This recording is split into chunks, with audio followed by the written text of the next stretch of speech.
안녕하세요. 정치를 쉽게 풉니다. 정치의 10단. 오늘 한동훈을 극딜하는 한겨레 이 기사가 큰 주목을 받고 있습니다. 그 한 문장 한 문장이 너무나 주옥 같아서 버릴 게 없습니다. 한동훈 국민의힘 대표는 사진에 진심이다. 일단 키가 크게 나오려고 노력한다. 사진을 찍을 때 까치발을 한다거나 양옆에 있는 사람의 어깨에 손을 얹고 발도듬을 하기도 한다. 평소에도 보통 사람보다 2배는 두꺼워 보이는 뒷굽이 달린 구두를 신고 다닌다. 남의 어깨에 손을 얹고 점프하는 행위는 자신이 돋보이려고 다른 사람을 찍어 누른다는 점에서 민폐적 속성이 농후해 보인다. 지난 4월 총선 때 유세 지원을 가서는 좁은 무대 위로 올라오려는 해당 지역구 후보를 억지로 만류해서 내려보내고 홀로 무대를 독점하던 모습이 인상적이었는데, 이 행동 역시 사진에서 돋보이고 싶어하는 의지와 같은 종류의 정서로 분류할 수가 있다. 프로이트는 이런 사람을 나르시스트라고 불렀다. 자신이 리비도 성충동 대상이 되는 자기애적 성격을 가진 사람을 말한다. 한 대표가 경기 부천 호텔 화재 현장에서 소방 관계자의 설명을 들으며 턱을 괴고 있는 사진이 지난 주말 동안 입길에 올랐다. 뭔가 고뇌하는 듯한 모습을 보여주고 싶었던 것 같은데, 사망사고가 발생한 재난 현장에서 정치인이 취할 포즈로 적절한가에 관한 논란이 일었다. 적어도 안타까운 참변의 희생자를 애도하고 비탄에 빠진 유족과 생존자들에게 공감하는 자세는 아니었다. 고뇌는 나중에 여의도로 돌아가서 해도 늦지 않았을 것이다. 더구나 셔터 소리가 나기 시작하자 한 대표가 곁눈질로 카메라 위치를 확인한 뒤에 재빨리 그러나 약간 어색하게 턱을 괴는 모습이 영상에 고스란히 담겨있다. 이미지로 국민을 속이려면 연기학원이라도 다녀야 할 것 같다. 한 대표의 턱 깨는 사진은 윤석열 대통령이 서울 관악구 신림동 반지하 수해 참사 현장을 내려다보는 사진으로 비판받았던 사례를 떠올리게 한다. 두 사람의 공통점은 피해자에 대한 공감 능력이 심각하게 떨어진다는 점이다. 다만 윤 대통령이 남의 눈을 의식하지 않는 나르시스트라면 한 대표는 남의 눈을 의식하는 나르시스트라는 점이 다를 뿐이다. 국민의 삶과 죽음에는 별 관심이 없고 자기밖에 모르는 사람들이 정부와 여당의 책임자로 나라를 이끌고 있다. 그러니까 검사가 나라를 이끌면 왜 안 되는지를 논란이 된 짤을 봐도 알 수 있다는 거겠죠. 아주 좋은 기사라고 생각합니다. 작품이야. 공감을 못하니까 지금의 의료대란 사태도 일어나는 것이고 해결의 기미는 보이지 않고 있습니다. 현재 의료대란 실태는 다치거나 아프면 죽을 수도 있다, 이런 공포심을 느낄 정도로 매우 심각한 수준에 이른 것으로 보입니다. 어제 이재명 대표는 의료대란 실태를 조사하고 대책을 마련하라는 두 번째 병상 지시를 내렸습니다. 정부 여당이 움직이지 않으니 야당이라도 해야겠다는 것인데, 이 기사의 네이버 댓글을 보면 이재명이 대통령이네 이런 말도 있지만 의료대란을 해결하는 인물이 다음 대통령이다 라는 댓글이 큰 호응을 받았습니다. 행정권이 없는 야당이기 때문에 이재명 대표가 이 사태를 해결할 수 없습니다. 하지만 그만큼 현재 일반 국민들이 간절함을 호소하고 있다고 볼 수 있는 겁니다. 오늘 딴지 게시판에는 이런 글이 올라왔습니다. 와이프 왈 윤석열 욕 안 하는 사람이 없더라. 저는 동네 사람들과 특별히 만나는 일도 없고 설사 만난다고 해도 정치 얘기를 할 만큼 가깝지도 않습니다. 그러나 와이프는 매일 스포츠센터에서 운동을 하므로 사귀는 사람도 많고 소모임도 많아서 거기서 들은 중요 정치 사안에 대한 아줌씨 얘기를 가끔씩 들려줍니다. 여긴 이찍 소굴이라 와이프는 일부러 정치에 관심 없는 척하며 주로 듣기만 한다고 합니다. 그런데 얼마 전부터 의료 시스템 붕괴 사태로 모두들 이구동성으로 윤석열 욕들을 하기 시작한다고 하네요.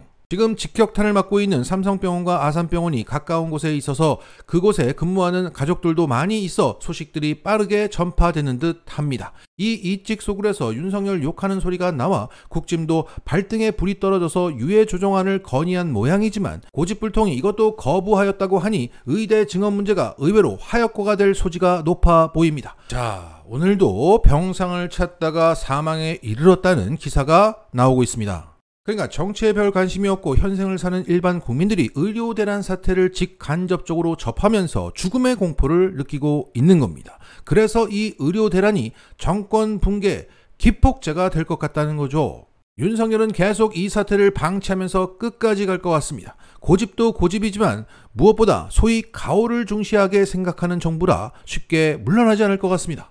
이재명 대표가 제안했던 전국민 25만원 지원법, 그게 13조 원 소요가 된다고 하는데 국힘당에서도 이것을 최고의 공약이라고 평가했지만 실행하지 않죠. 대신 정부 여당은 추석에 40조 원을 쏟아 붓는다고 합니다. 어차피 쏟아 부을 거라면 빨리 했으면 좋았는데 그건 이재명 거라 안 됐던 겁니다. 그리고 용산은 최근 간호법을 처리해달라고 민주당에 요청했다고 합니다. 집단 이탈한 전공의의 빈자리를 PA 간호사로 메우겠다는 것인데 그렇게 민주당에 요청하면서도 간호법이라는 법 제명을 그대로 쓸 수 없다며 수정해달라 요청했다고 합니다. 그러니까 작년에 윤석열이 간호법에 거부권을 행사했는데 똑같은 간호법을 이번엔 그냥 통과시키면 모냥이 빠진다는 겁니다. 앞서 한겨레 기사에서도 표현되었지만 이것들은 무능하고 무책임하고 무식한데 가오를 잡습니다. 국민들이 병원을 찾다가 죽어나가도 모냥 빠진 일은 절대 안 할 인간들입니다.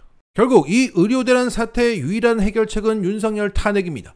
하지만 계엄령까지 우려되는 상황에서 그 과정은 매우 험난해 보입니다. 그때까지 얼마나 많은 사람들이 죽어나갈까요?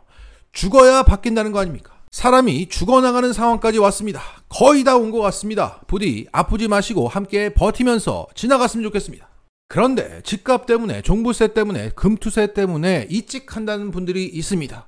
그게 얼마나 큰 돈이 될지 모르겠습니다. 정말 큰 돈이 됐으면 좋겠어요. 하지만 분명한 것은 그분들이 버는 돈은 누군가의 죽음값입니다. 윤 정권에서도 잘 먹고 잘 살아야 합니다. 다만 비극적으로 잘 먹고 잘 살아야 한다. 지난 총선에서 허위 사실을 공표한 혐의로 고발당했던 이원주 최고위원이 최근 검찰에 넘겨진 것으로 확인됐다고 합니다. 앞서 이원주 의원은 김어준의 다스베이다에서 국민의힘 후보들도 다 초선들이에요. 거기에는 지역 연고가 하나도 없어요. 완전히 라고 발언한 바 있다고 합니다. 이에 고발 주체 측은 당시 총선에 출마한 국민의힘 후보들이 용산에서 태어났거나 최근까지 수년간 거주 중이어서 연고가 없다는 말은 사실과 다르다고 주장했습니다. 그것을 경찰이 받아들여서 검찰로 넘긴 겁니다. 그런데 이 정도의 발언을 가지고 처벌한다면 이준석은 어떻게 되는 겁니까? 공영훈 후보의 딸이 갭 투자를 했다는 그의 발언은 명백한 허위사실입니다. 하지만 경찰은 무혐의 처리했습니다. 정적에게는 한없이 엄격하고 우군에게는 너그러운 공정한 상황이 오늘도 계속되고 있습니다. 라스뉴스!